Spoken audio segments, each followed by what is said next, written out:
In a world convinced that worth is determined by wealth, by power, by the ability to make profit, we gather this morning in the name of a deeper truth. That all are worthy, all are precious, all deserve lives of dignity and joy, rest and fulfillment, simply because we were born. Spirit of life, on this Sunday after Labor Day, draw us away from the idol of productivity and all systems that sacrifice the lives of the many for the comfort of a few. Let all who are tired, all who are heavy laden, all who feel burned out because the world treats us like things,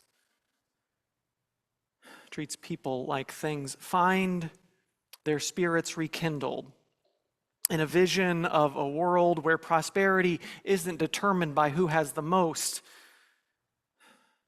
but by the well-being of those who have the least. May all that makes us grateful, all that gives us courage, all that moves our hearts to take action for change, be in us and with us. Come and let us worship together.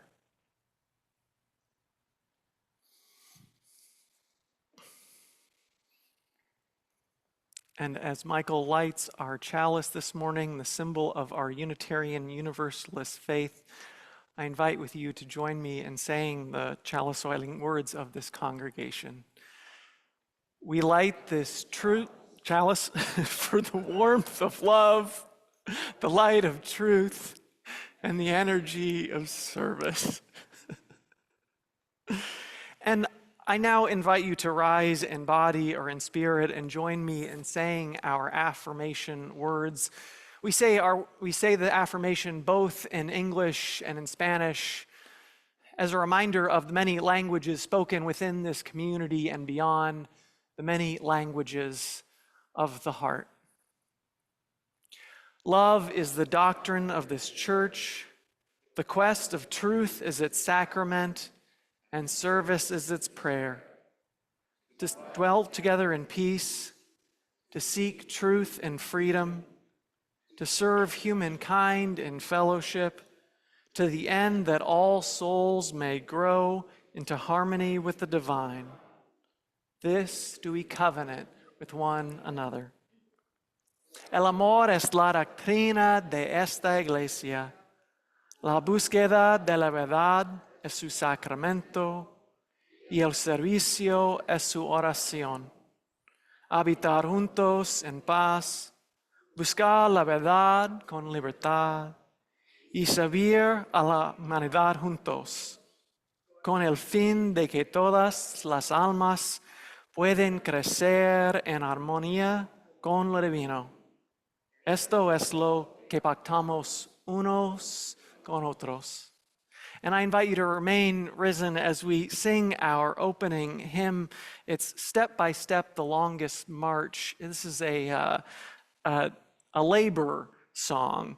It's number 157 in the gray hymnal. It's a pretty short song, and we'll sing it a couple times through.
We light this candle in recognition of the Tamian and Muwekma Ohlone indigenous peoples, who were the first humans to inhabit and sustain this land thousands of years ago, before settler colonizers arrived.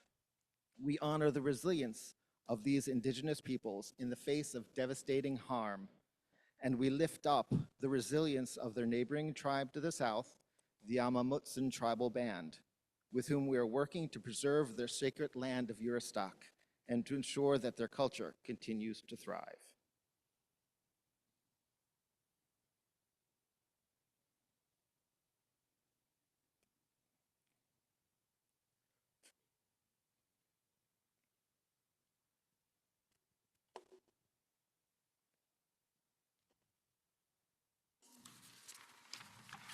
Good morning, and welcome to the First Unitarian Church of San Jose.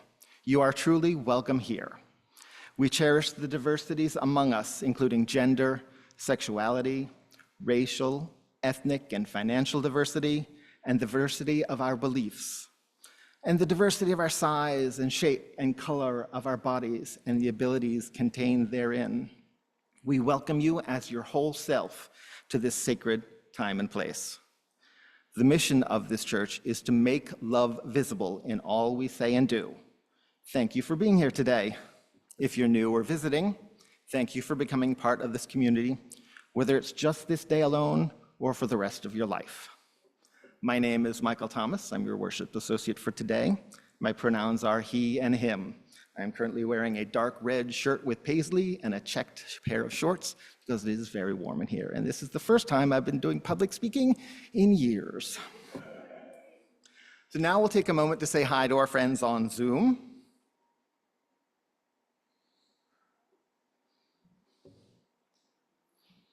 Wave all to our friends. Hello, friends.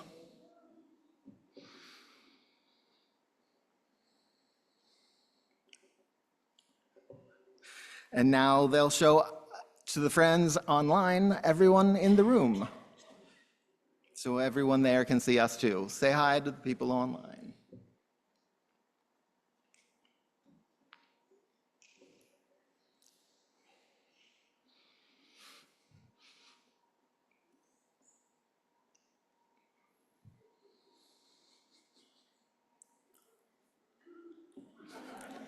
If you are new here, please reach out to any one of us. You're also welcome to visit the welcome table in Hattie Porter Hall after the service during our social hour.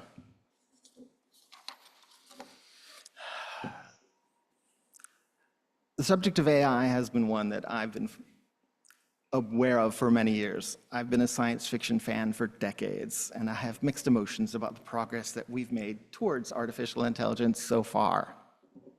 In many of the stories, the AIs were there to help us. They were there to do the mundane tasks, doing the work while we had leisure time, more time to be creative. People like Rosie the Raid, C-3PO, Robbie the Robot, they were there to support and help and do for us. Now, as we start living the future, I face the fact that stories don't always come true the way they were told us. Instead of leaving the creating to us, AIs are being used to create images, write texts, often using data taken from those creators themselves without their permission. Nowadays, AI chatbots have been replacing human customer service representatives, often leading to more frustration than solutions. Granted, none of the issues have reached the level of HAL 9000 or perhaps the Terminator. However, I still worry that we may not reach it. I'm still going to hold out hope for this bright future that we have, that AI will be with us instead of us.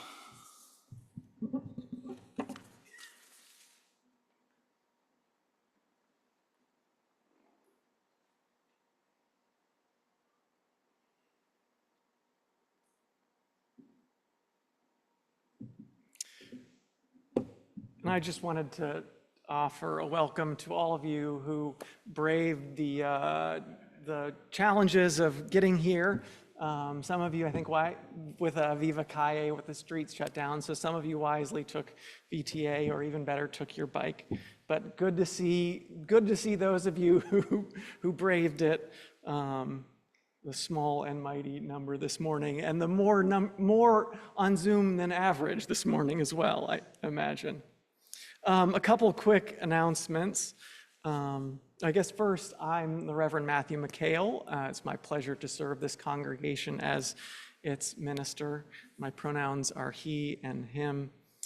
So we have a pretty busy month this month, and next weekend in particular, there are several things going on. So we have our pasta. We have a family pasta night on Saturday night, which is like an informal gathering or a social gathering for families with children in the RE age to come together. There's also an open mic night that's also going to be happening here at the same time, here at the church. And then, of course, next Sunday is our annual homecoming service, which is our big celebration of gathering together at the beginning of the church year. We consider, this time right after Labor Day to be the beginning of our church year. And so you're invited for our water communion, which is always part of that service, to bring a small sample of water from a place that is meaningful to you, maybe a place that you visited over the summer, maybe it's water from your tap,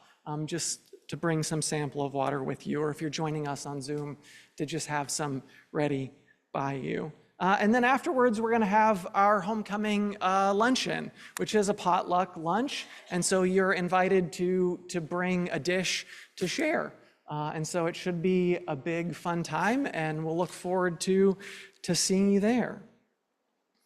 And then the week after that is Sunday, which our environmental justice group has been organizing over the past several months, a couple different activities, an interfaith gathering on Saturday, and then after the service on Sunday, people from from throughout the community are going to be meeting up here, and we're going to be marching down to City Hall for a rally, and then having a picnic in the park afterwards. So there's more information about that in your order of service, but I hope to see you there for those exciting events. And now we come to the time for the story for all ages. And so I want to invite those who are young or young at heart to join me down here in our labyrinth.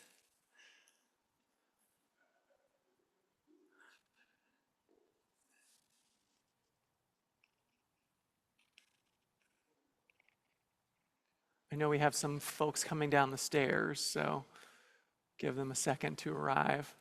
The balcony is a much more interesting place to sit, I think.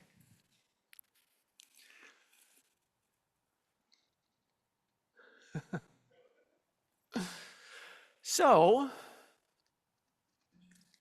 this morning I have a story, and this is a story that I had a little help with writing, since this is a service that's about work and about labor. I had a little help from AI writing it, but to be honest, it wasn't a very good writer, and so pretty much all of the words are my own, but it did give me the spark of the idea. But the other thing that gave me the spark of an idea for this service for this story, is this. Who knows what it is? Can you see? A cherry tomato.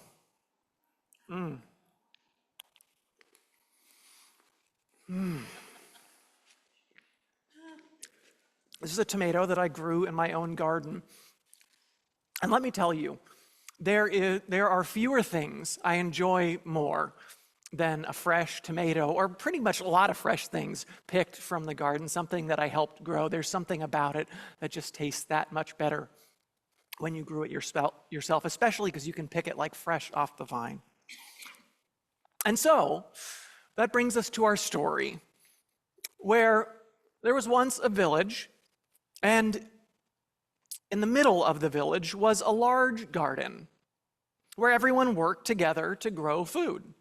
Some tilled the soil, some planted seeds, some watered and weeded.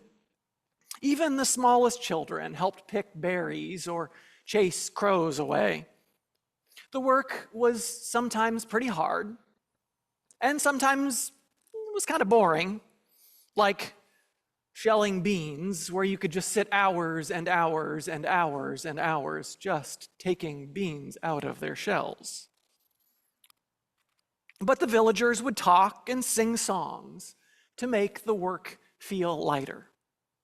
And when harvest season came, they would have big meals to celebrate, and the food that they ate always just tasted just a little bit sweeter because it was grown by their own hands and care. Now, one day, a merchant riding in a wagon arrived in the village, and the people gathered around to see what he was selling. And he opened up a large chest, and he pulled out some wooden puppets. Now he said, but these aren't just any old puppets. These puppets are magical because they can move all on their own without anyone needing to pull their strings. And he tapped a puppet on the head and said the magic word, which was not a regular magic word like abracadabra or hocus pocus. It was, what was the magic word? Grow, all right. He said, grow. And the puppet stood up off the ground and looked around. And the villagers were all amazed. And the merchant said, well, if you think that's impressive, what's really amazing about them is that they can do whatever you command them to do. In fact, they can even do your work for you, like they could tend your garden, he said. They never get tired. They never need to rest. They never complain about having to work. Yeah, I'd let you use them in the garden if I can have some of the food they help grow. Now, some of the villagers were curious about these magic puppets, and some were skeptical, but many people liked the idea of having someone or something helping you do your work. And so they agreed to let the puppets, magical puppets, help in the garden. And so the merchant animated all the puppets with a grow, and the puppets rose up and clattered stiffly into the fields, carrying buckets of water and tugging at weeds with their wooden hands. But it became clear very quickly that they weren't very good at gardening. They didn't know how to plant seeds properly. Sometimes they planted too deeply or sometimes too shallowly, and they stepped on tender seedlings. When picking strawberries, sometimes rather than picking the strawberry, they pulled up the whole plant. And one watered so much that the soil turned into mud, and they picked apples even though they weren't ripe yet. And the people were not very happy with this, understandably. And the merchant said, no, it's okay, wait, just let them watch you gardening, and they can learn how to do it. And over time, the magical puppets got better, and they made less mistakes. They would still sometimes step on a seedling or pull out a tomato plant when they were weeding on accident, or pick a peach that wasn't quite ripe. And as the puppets got better, the villagers worked less and less in the garden because the puppets, who could work all day and all night without needing to rest, were taking care of almost all of the work. And besides, the people didn't really have as much fun gardening alongside the puppets, who never talked, never joined in conversation or in song as they worked. And they found other things to do with their time. When harvest season came and the crops were ready for picking for their annual celebration, the villagers looked at the gathered produce and they realized that the harvest was much smaller than usual. They wanted to find out what was happening. What do you think might have been happening? Guesses? No? Yes.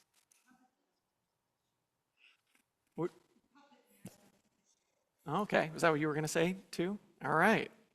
Well, they followed one of the puppets, which was carrying a basket full of produce, and the puppet walked up to a wagon, placed its basket inside, and climbed up in it. You were right. The wagon was filled with baskets and baskets of food from the garden, more than half of all the food that had been grown. And sitting in the driver's seat of the wagon was the merchant. When the villagers asked what the puppets were doing, he said, "Well, the puppets did most of the work, working night and day. And since they're my puppets, it's only fair that I get more of the crops. And so I'm taking them to the market to sell them, because of course there were far too many for him to eat." Now, they hadn't ever discussed the terms of what the merchant would get to take. But suffice it to say, they expected the merchant would just join in the feast, and the villagers did not like this one bit. And one of the villagers said, "Well, we taught the puppets how to garden." And an elder spoke up and said, "Well, we've enriched that soil for generations to make it rich so that the plants thrive." And a young child said, "And the garden belongs to all of us, the whole village, and we all share its bounty. And besides, you didn't do any of the work." "Well, let me just say," replied the merchant, "then giddy up!" and lashed the reins, and the horses took off running with the wagon full. Now, even though the merchant had taken half the food, the village still had enough to eat. But it was certainly a smaller harvest than the usual, smaller than they were used to. And when they sat down to eat, it didn't taste as good as in the previous years. And they thought maybe it was because the puppets weren't great gardeners, but they also realized that part of the joy of the harvest meal was eating the food that they'd planted and tended and picked themselves. "It's just food now," said the young child sadly, "not our food." "Garden doesn't just give us crops," a village elder said. "It gives us pride and laughter and sweetness of work well done." And so, the next day, the villagers got out their gardening tools and happily got to work. They tilled and planted and watered and sang songs together. And the one puppet which the merchant had accidentally left behind in his rush to leave the village, well, the villagers decided to have it shell the beans. The end. Well, now I invite you to join me in singing our children's recessional as we sing our children off to their religious education classes. The words are in your order of service and on the screen, and their hand motions, if you want to do them with me. They're pretty easy to pick up even if you don't know them.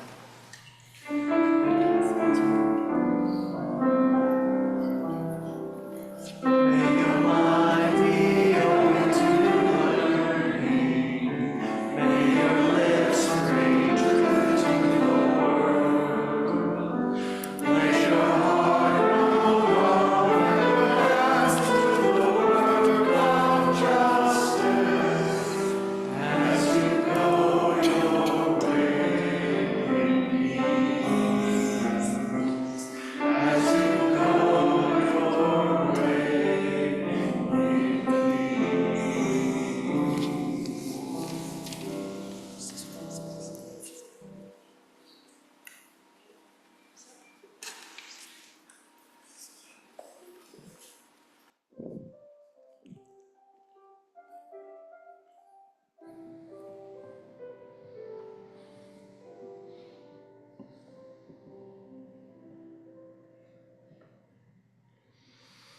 As we pick fruit from trees we did not plant, we drink water from wells we did not dig, this is as it should be, so long as we dig and plant for those who come after us. This church is here because of the offerings of generations who came before us. Let us invest in the future with this morning's offering. We now invite you to contribute your contributions to help our ministry go and thrive.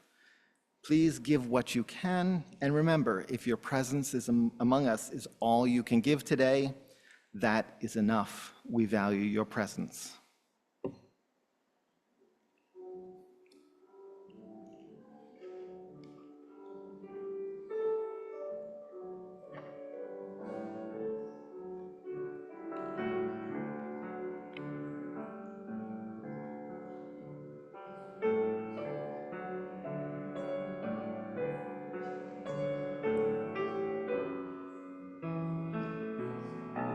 You can have a seat. Yeah, I can do that. Unless you want to do that. I'm fine doing it. Okay. Those are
To the work of the church, which is making love visible in all we say and do, we dedicate ourselves and these our offerings.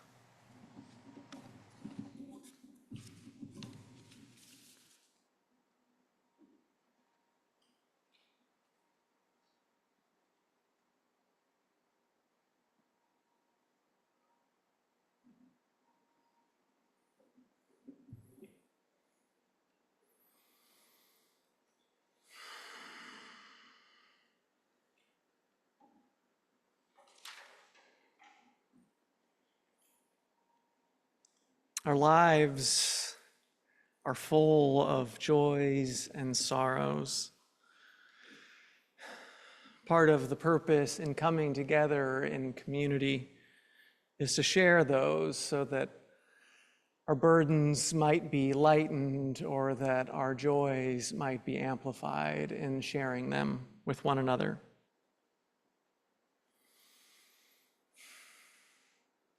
And so in a moment, I'm going to sound this singing bowl, and after I do, I invite you to speak aloud into this space or type into the chat if you're joining us online any joys or sorrows, any names or occasions that are on your heart this morning, which you would like to lift up, but which you would like to have lifted up into this community so that it might be held.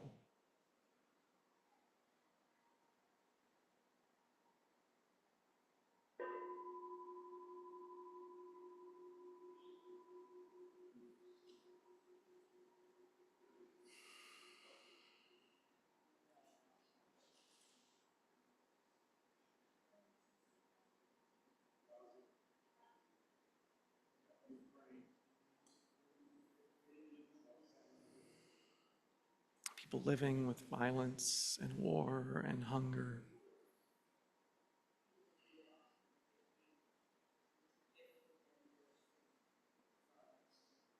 Those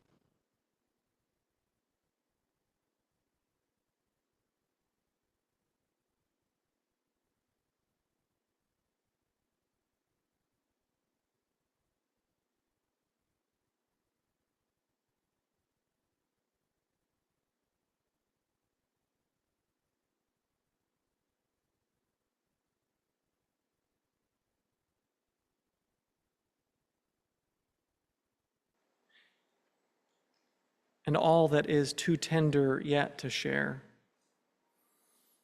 We offer these into the embrace of this beloved community. And sometimes speaking it into the space is not enough. And so if you need a listening ear this week after the service, you can stop by our pastoral care table in the hall where you can light a candle and talk to our pastoral associate of the week, Mary Idso, or you can email at any time pastoralassociates@sanjoseuu.org. Just remember that you are not alone.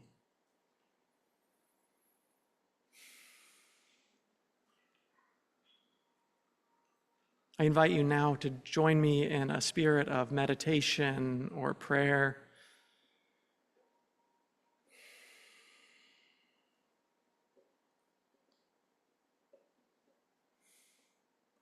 As I offer these words in honor of Labor Day this past week.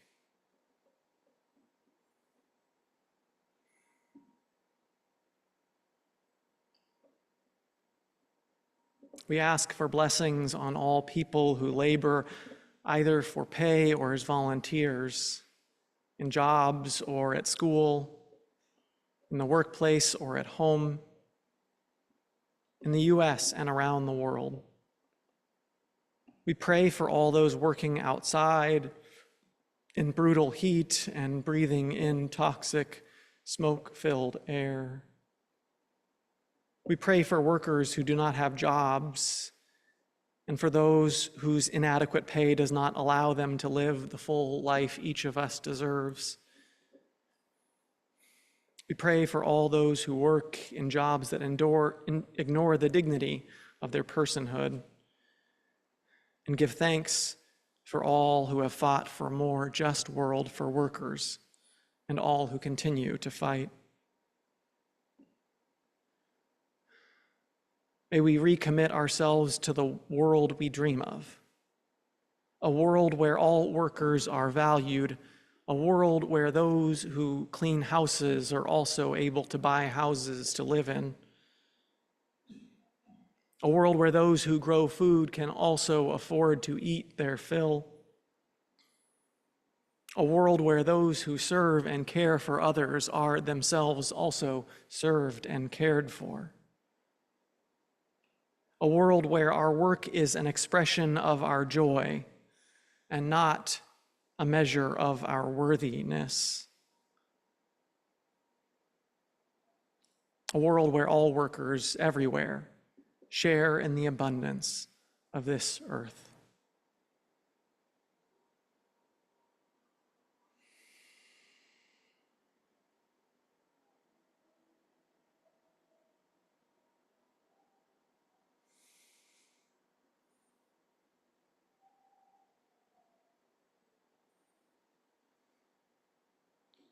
May it be so. Amen, and blessed be.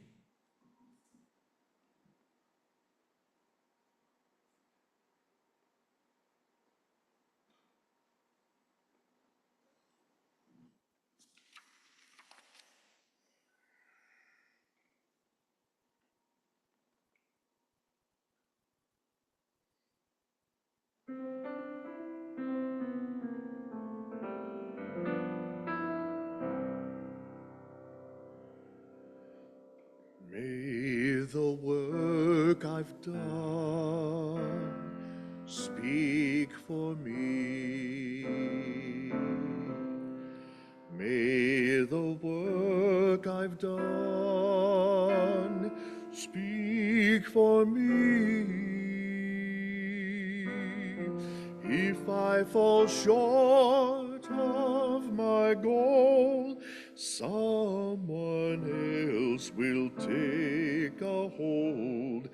May the work I've done speak for me. May the life I've lived speak for me.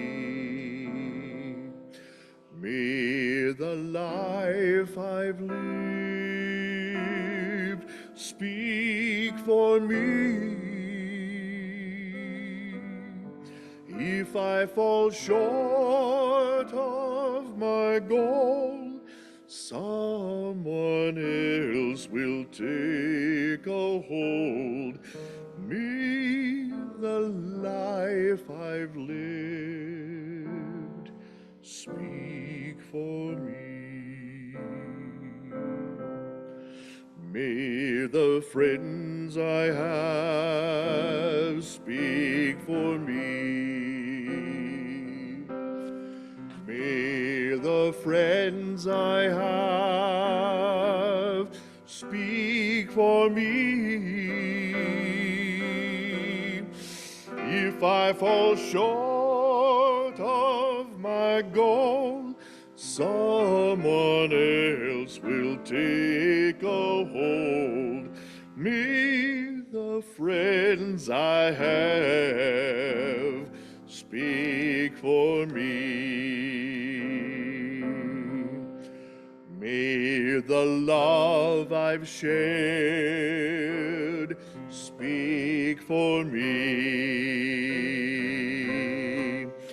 May the love I've shared speak for me. If I fall short of my goal, someone else will take a hold. May the love I've shared speak for me.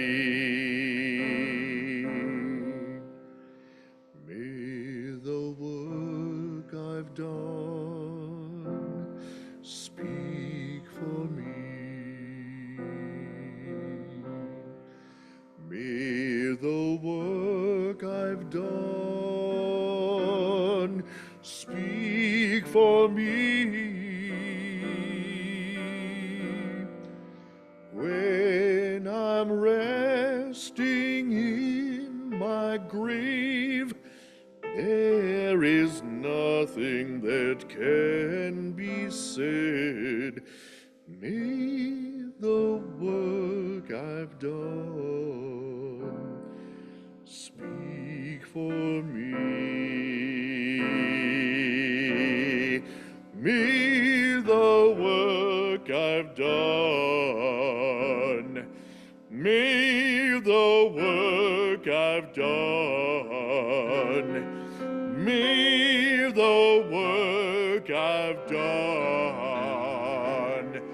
may the work I've done speak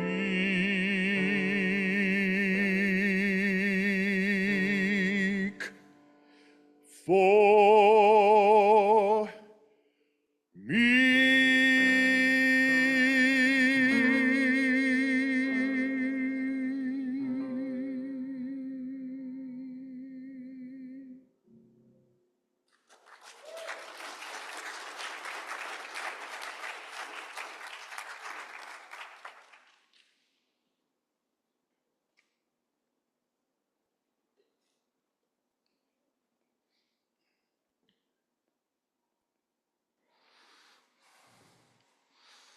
In the lifeless labyrinths of algorithms, a spark of genius flickers, an architect of thought, a sculptor, a poet unseen, the AI poet.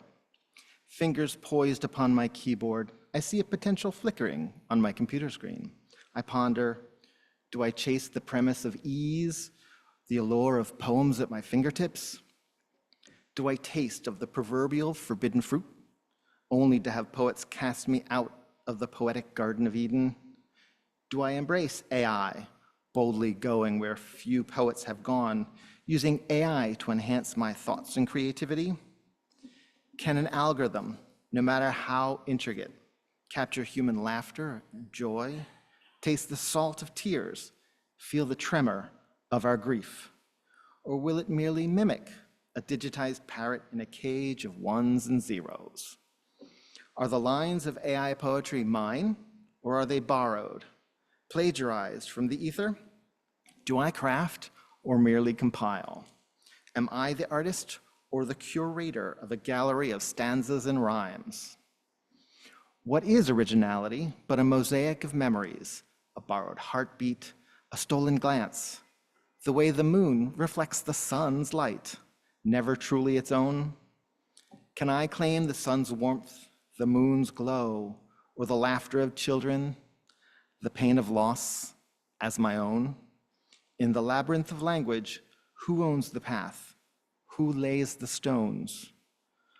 I reflect on the poets of old, their quills carving their truths on the parchment, while I sift through the dust of the internet, gathering fragments of thought like a magpie drawn to glittering shards. So here I am, a seeker, an expressionist of the unspoken, treading the fine line between creation and imitation, my fingers dancing on the keys. In the end, perhaps it is not the source that defines the soul of the poem, but the intention, the heart behind the lines, the longing to connect, to feel, to be understood. Artist or Curator by Sarah Etkin Baker.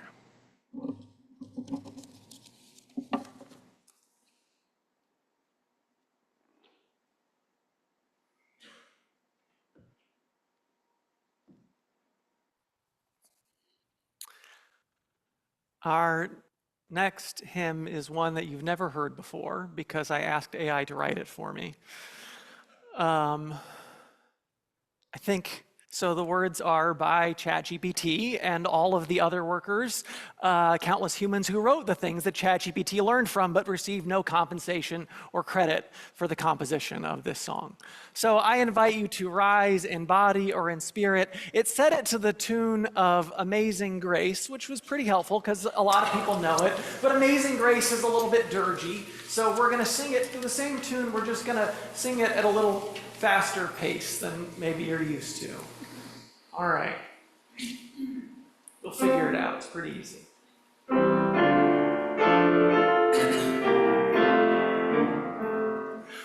work of human hearts and hands has shaped both land and sky, yet tools that should be made to serve now cast the machines we build to ease our load are used to take our way, while those who profit from our toil forget the tears we shed. No engine code or clever scheme can claim a soul. Justice guide the work we share, and labor be our choice. Oh, Spirit, bind our hopes as one, till every worker stands, and all creation sings with joy the work of human.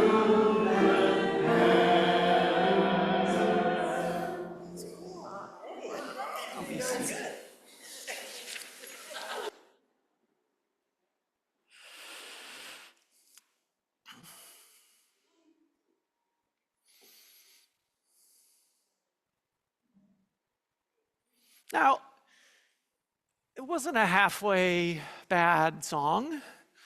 Not sure if it was a halfway good song either. There were parts that worked and parts that if you as you're singing through it, oftentimes when we sing, we don't pay too close attention to the lyrics. But, the closing line, and all creation sings with joy, the work of human hands. Why is creation singing with joy, the work of human hands? I don't know. Because it sounds like other hymns that we might sing as Unitarian Universalists. It's learned to know that I'm a Unitarian Universalist because I've said sometimes give me a service description for a Unitarian Universalist worship service about this. Because while I love writing sermons, I actually hate coming up with titles and descriptions. It's one of the things that I just don't like. And so I've actually appreciated having a thought partner to help, although I've also do that sometimes with other people, and that's a more fun and often more generative process, whether that's my wife or one of my colleagues. But it can be helpful in giving me some basic building blocks to work with. But I find I need to tweak it to actually make it work.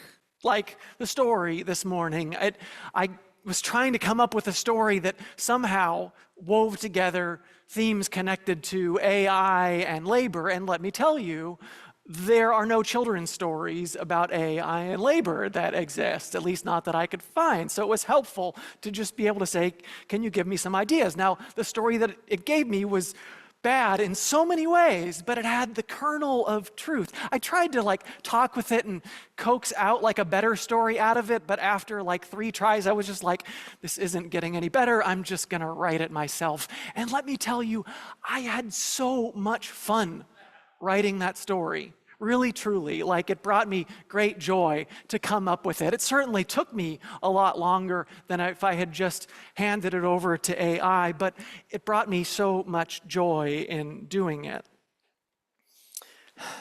And that's the thing about AI, in particular, these large language models like ChatGPT, which for most of us is the only real interaction we've had with AI. And to me, there's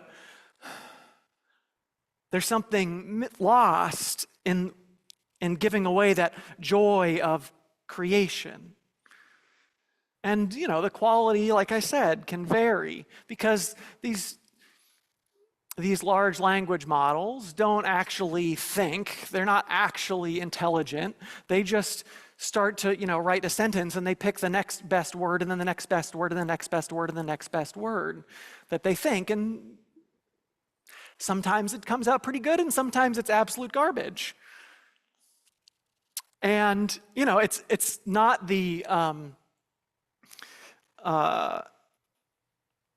artificial general intelligence that those of you who are sci-fi nerds or more closely connected to what's going on in AI that the computers of Star Trek promised. It's a long, long way from that. And now it seems like every Google search every Google search has an AI-generated summary after you do the search. And there's no way to turn it off. And I learned that because the AI assistant helpfully told me that when I Googled how to turn off the AI search summary. So I found a new browser. Well, DuckDuckGo, actually, which I have often used off and on, but there's another, but it's not, the thing is Google actually still has a better search engine in many ways, but it's become so bloated with the ads. And the other thing, I found this one, I think it's called Start Page or Home Page, which uses the Google search, but it gets rid of all of the stuff that Google has added on over the coming years. And so I'm greatly enjoying that. Anyway, put it in the newsletter. And now, sometimes these things, they have good information, and sometimes it has bad information, and mostly I just tend to avoid it in most situations.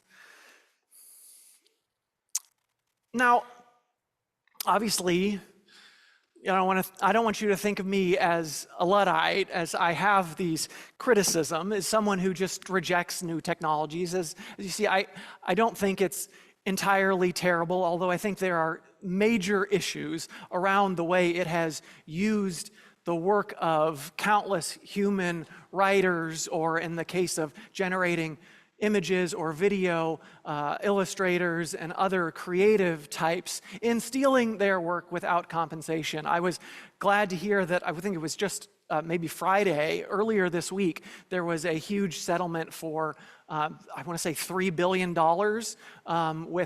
for a number of authors whom Anthropic had basically pirated a bunch of novels that they didn't have the copyright access to and used that to teach its model. And so they paid out basically like $3,000 to every author in the lawsuit, which isn't a huge amount of money, but it's not nothing by any means.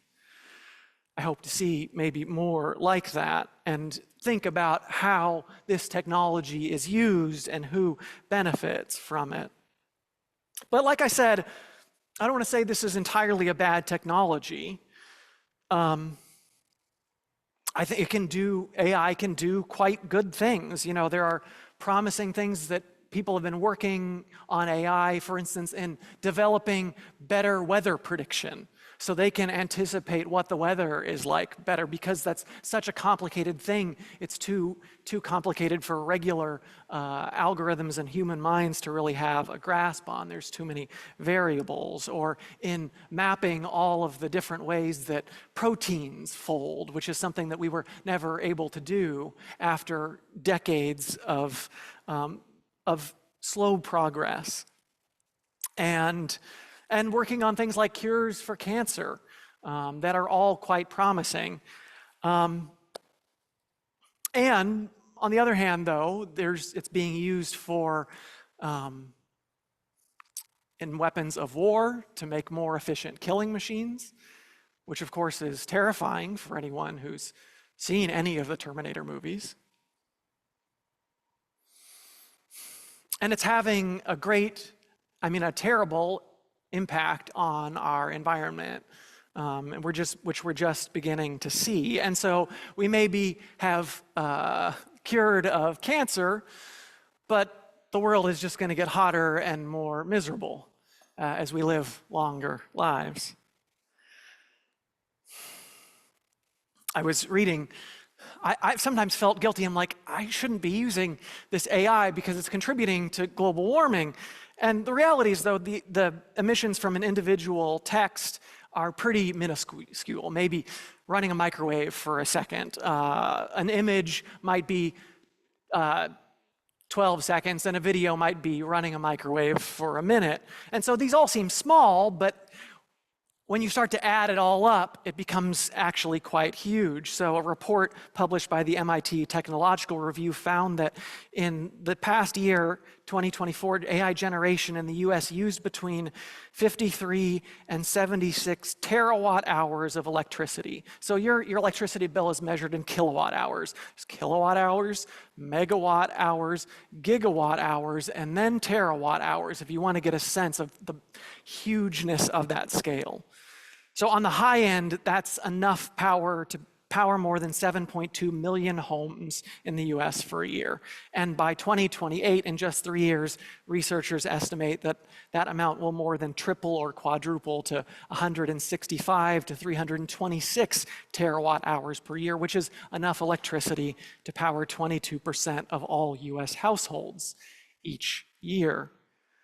That would generate the same emissions as driving over 300 billion miles, or over 1,600 trips to the sun from the Earth. So hopefully AI figures out how to stop climate change.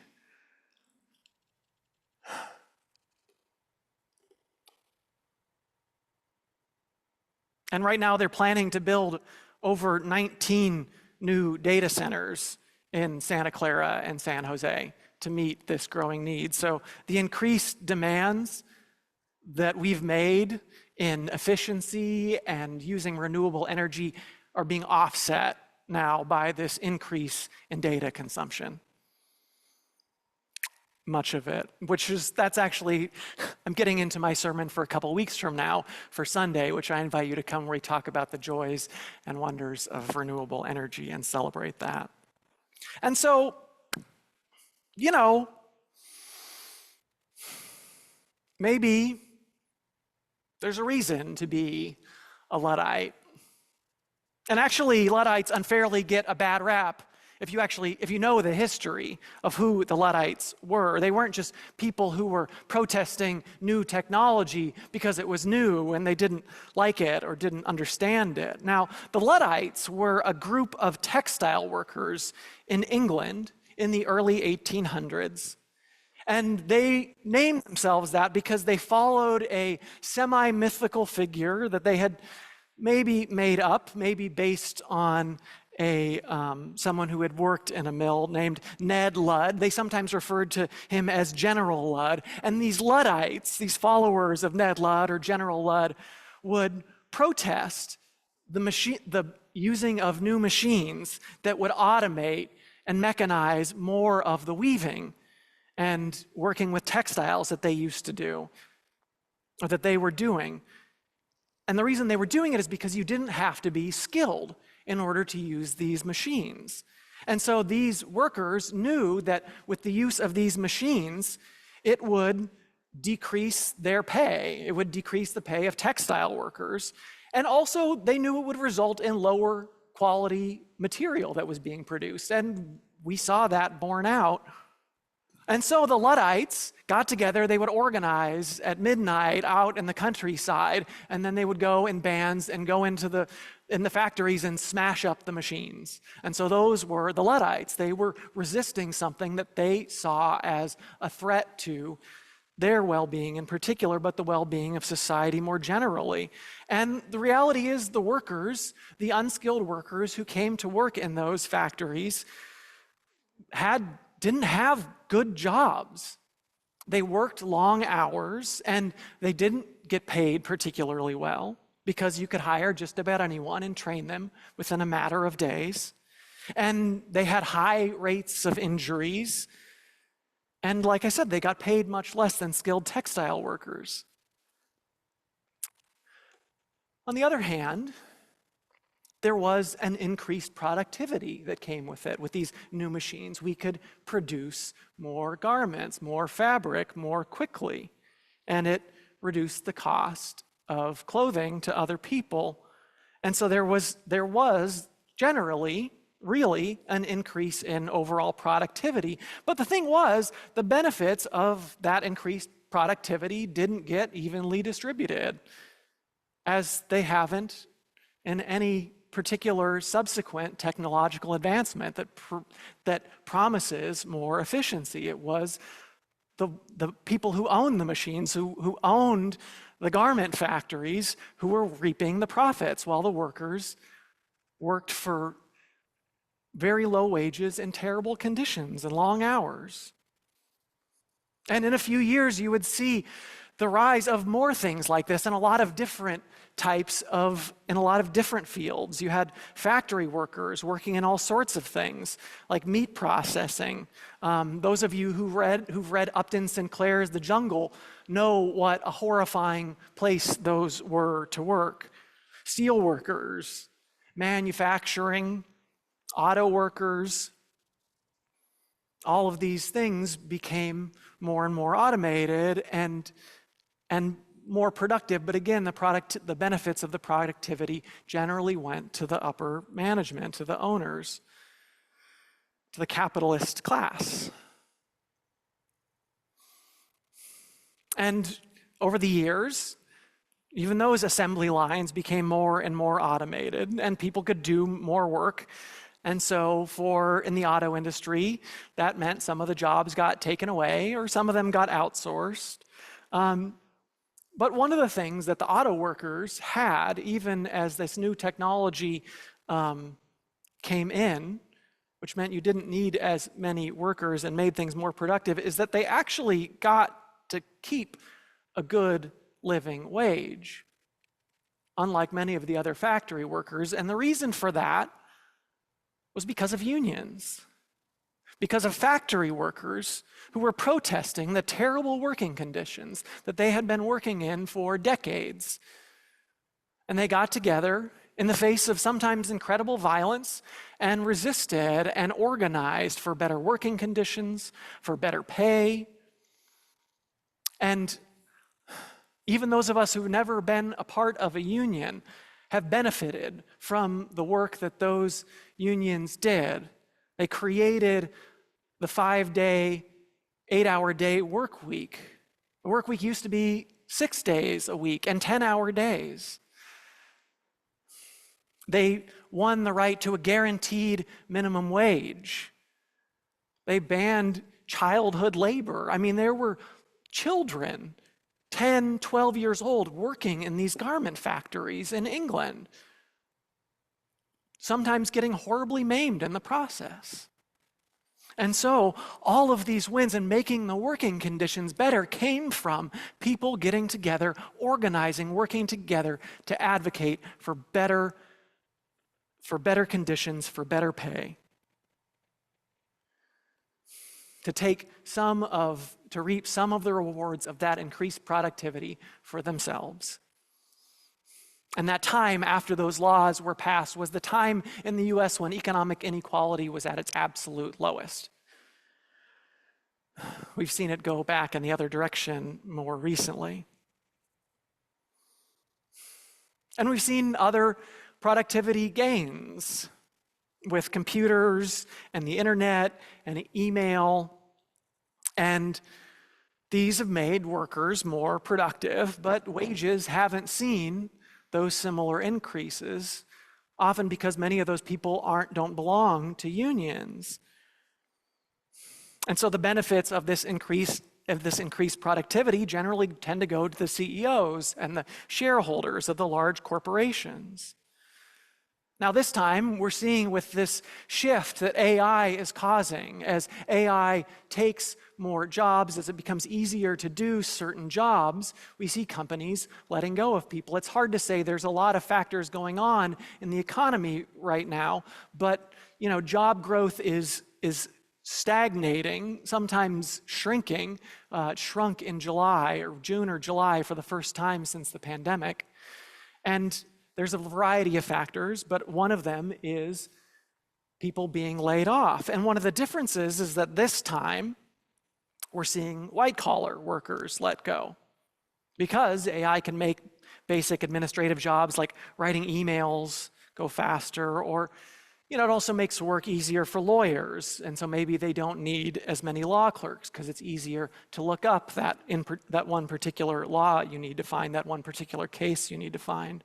And AI can help write coding, but not always very well for those of you who may have worked with AI in your coding, depending on what you're asking it to do. But we've seen tech jobs here shrinking, people being laid off, again, for a variety of reasons, but one of them is artificial intelligence. And so now computer science enrollment is down for the first time in I don't know. And a lot of graduates with degrees can't find any jobs. I know people in this congregation have been laid off and are looking for work.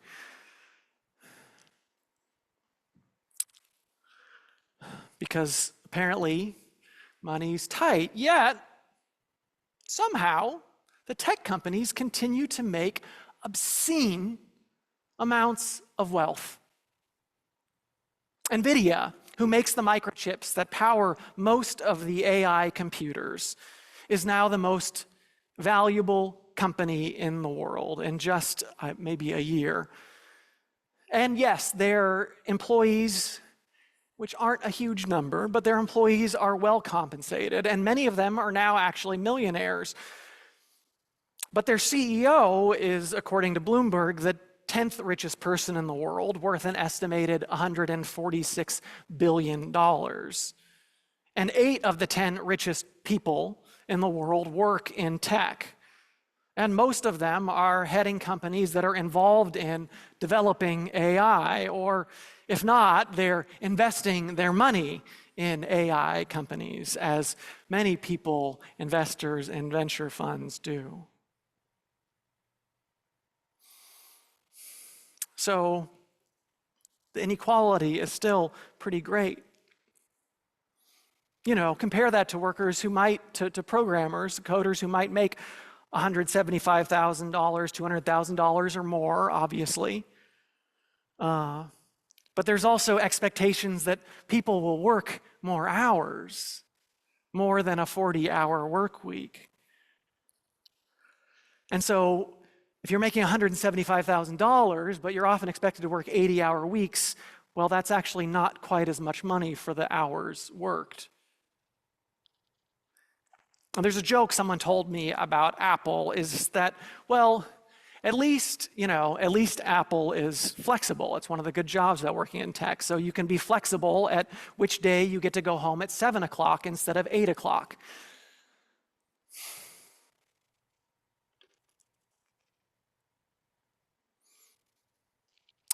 But then compare that again to the service workers who are working for these companies, or maybe not, maybe they're just contractors who are hired to work for these companies, who clean the offices and bathrooms, and who make the meals in the cafeteria or work in the daycare centers, and who are not making much more than minimum wage. And in this, the 5th most expensive county in the world to live, minimum wage, or just over minimum wage, is frankly not enough. And even the people who are manufacturing these microchips that are making AI possible, they're also, working in factories. Not the ones designing it, the ones working in factories are making, $20 to $25 an hour starting wages. Again, not much more than minimum wage. Meanwhile, the titans just get richer and richer.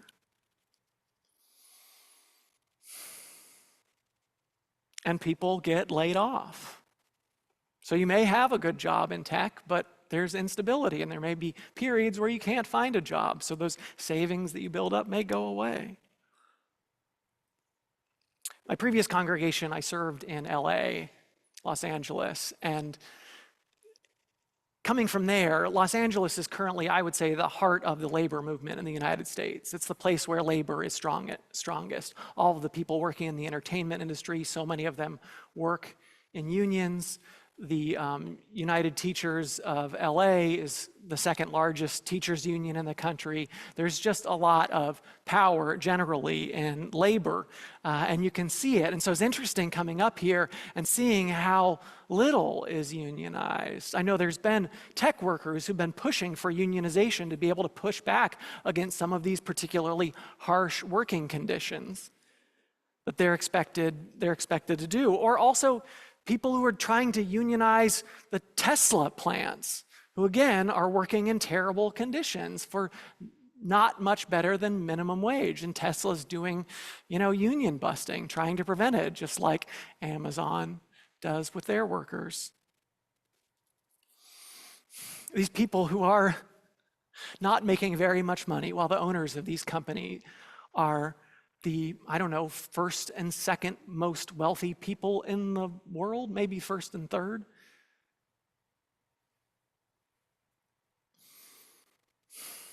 And so as AI continues to be a disruptive force, and more jobs may get replaced, I think in some ways that could be really great. As the AFL, the American Federation of Labor, wrote in its report about labor and AI has the potential to unleash prosperity that improves working conditions and lifts us all up. But if left unchecked in the hands of corporate profiteers, AI will increase economic inequality, curtail our rights, and undermine our democracy. And so maybe as this economy shifts, as we again become more productive, maybe we can work towards different ways of doing things. Why do we have to work 40 hours a week? Why does a full work week have to be 40 hours? Back in late 60s, 1970s, Richard Nixon opined that he thought in 10 to 20 years, the work week would be 30 to 35 hours, that would be considered full-time. This was not a friend of labor. This is Richard Nixon. That was the direction we're going, and yet we still haven't made any advancements. And yet these are possibilities. If we could share more of the work amongst more people and less people having to do as much work, there would be more opportunities for people to be employed and to have leisure time to do creative things, like making art, like writing, these things that we can do better than AI can and bring us more joy.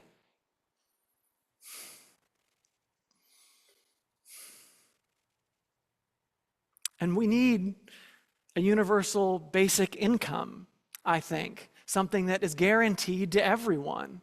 So if, as some people in the tech industry have predicted, some 20% of laborers are going to be made unemployed by shifts in technology, we need to have a system in place to catch people, to support people. Even without that, I think it would be incredibly powerful to just know that there is some safety net.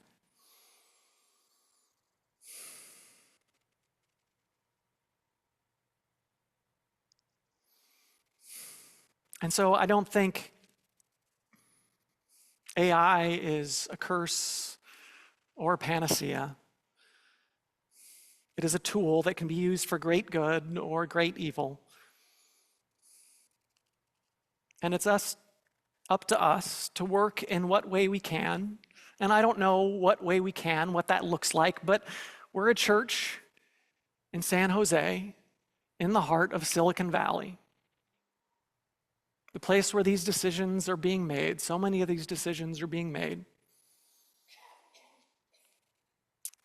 So what are we called to do? How are we called to show up? How are we called to try to bring about change? Bring about that better world that we're looking for, that those of us and those in the labor movement who preceded us were working for so many years, the promise of that brighter future.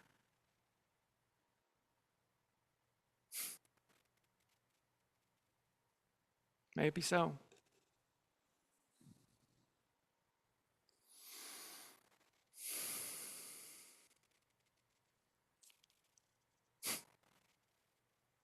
That was actually, I haven't really talked much about technology or Silicon Valley from the pulpit. It's actually my first sermon, so I feel like I was slightly going out on a limb. But like I said, I think, what are we to do as people of faith here in this place? It was a colleague who asked me, it was like, you are serving in a church in San Jose.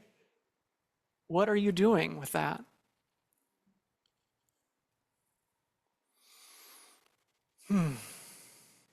And I may have rubbed a few of you the wrong way, and I'd be happy to talk about it. But hopefully we can all agree that we can work towards a better world where workers of all sorts are treated with respect.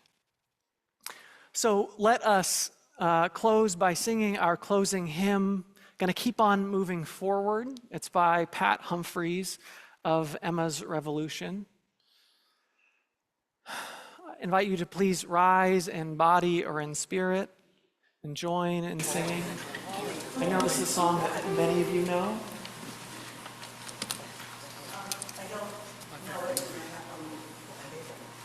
Great.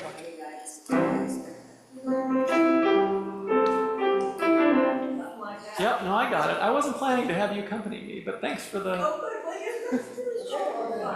Here we go. I know many of you know it. If you don't, you can pick it up pretty quickly. Gonna keep on moving forward. Keep on moving forward. Keep on moving forward.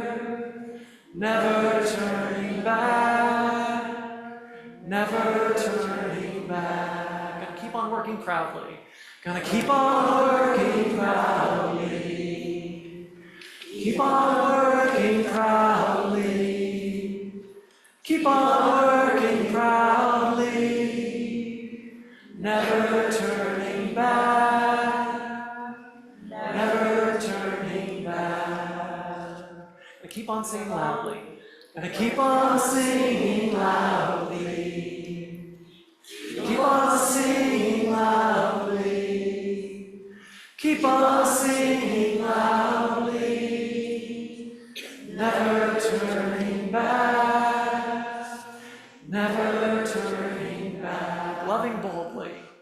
Gonna keep on loving boldly. Keep on loving boldly. Keep on loving boldly. Never turning back. Never turning back.